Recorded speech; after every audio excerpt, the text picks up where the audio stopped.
Good evening. My name is Chuck Roth. I'm the Executive Director for Boys Hope Girls Hope.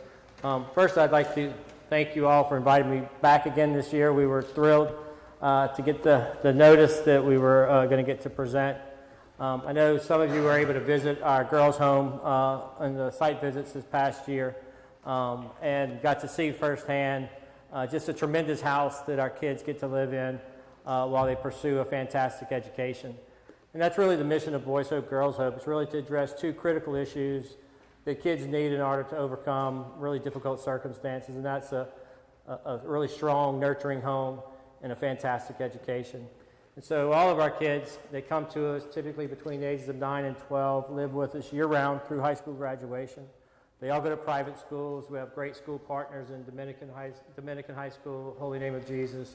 Our boys are over at Jesuit. One of our girls is at De La Salle this year. But we put in a strong education, and then we see them all the way through college. So we put them through, and actually I shouldn't say just through college, because they come back home after college, if you don't know that yet. So fortunately, ours have had jobs, so we've just had to move them somewhere else so they could start their work. But we make sure that our kids, from the time they come in, have all of the developmental stages and activities that allow them to be successful, both in school and in their personal lives.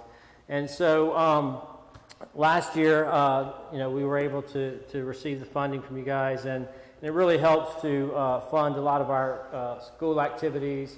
Our schools are fantastic academic institutions, but they have a ton of extracurricular activities and clubs and things that that have costs to participate. And so that funding was strategic in allowing our kids to be really busy. Our girls have a busier schedule than anybody I've seen. They want to join every club and play every sport, get in every play. And so, that support was tremendous, and we want to continue that this year as well. Another critical piece for our kids is that most of our kids come to us have never been on a college campus, don't really know the first thing about college.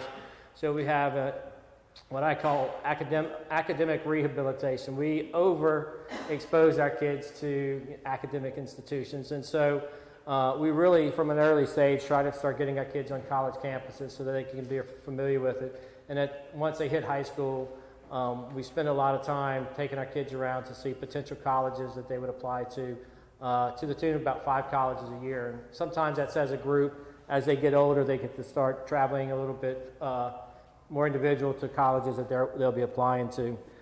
And so the funding this year will go to support that. But our real success story for this year is Tori, who was a senior, and told Susie I wasn't going to cry, but so Tori is a senior at Dominican High School. She really benefited last year from you guys' support to allow her to go to internship at Johns Hopkins University, where she did a biomedical internship, worked with 4 research scientists on some olfactory reflectors in the kidney, which I don't know a whole lot about it, so I better stop there. But if any of you are in medicine, you might know.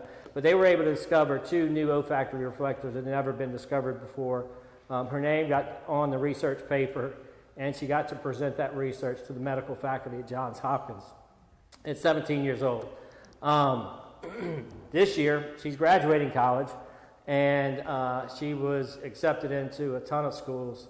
But Howard University, which has a MD, PhD double curriculum, has offered her a full ride to come there in the fall.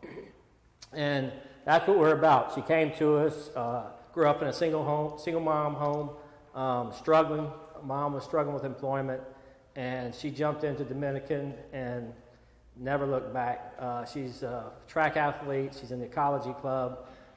She does anything and everything she can get her hands on. She went to the Dominican Republic on their mission trip last summer. So she's, the ideal of what you're looking for, and it's the investment. At Mass, I heard that when I heard Women in Action Giving Circle, I was like, wow, that really describes our girls, Women in Action, because I can tell you, they are so busy and so engaged in both school activities and extracurriculars. And the support that you guys provide will go to continue that. Thank you very much.